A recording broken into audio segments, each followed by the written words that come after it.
first off, I was hoping to get to your reaction to the latest indictment against former President Trump and statements from Mike Pence that this indictment means more talk about January 6th, more distractions, and less attention paid to the actions and policies of the Biden administration. Yeah, I do think that's true. And a lot of it centers around freedom of speech. And so we'll continue to go through the indictment and take a look at it. But so far, what I've come across, it does look at just his words and talk about the election doesn't necessarily lead directly to January 6th. At least it doesn't spell that out in the indictment, but there will be more to follow. But the point is that when we have all of this talk, we're not focusing on the real actions of the Biden administration and the impact it has economically to American families. You look across Iowa, and that's really people's number one concern is the economy.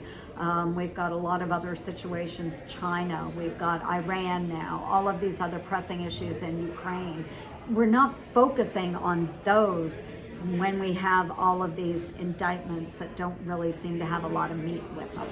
So I guess, looking at, leading into the Iowa caucuses and looking at the presidential race, I guess, are you concerned then when you look at, every time that the president is indicted, his polling and his fundraising goes up and the impact that has on other candidates to try and talk about things, other than the former president's legal troubles? Right, and I think that Iowans are going to sort through all of that anyway. We've got a lot of really great talent in the Republican Party, and so while the stir of the indictment and all of that out there, it does force people to run to President Trump's defense. I think we do have candidates here that are talking about the real issues that Iowans want to hear about. I don't hear President Biden out on the trail talking about the economy. He's trying to pull a job over on Americans by saying how great Bidenomics are.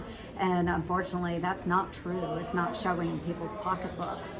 So I think we need to focus on the issues at hand, and Iowans are doing that.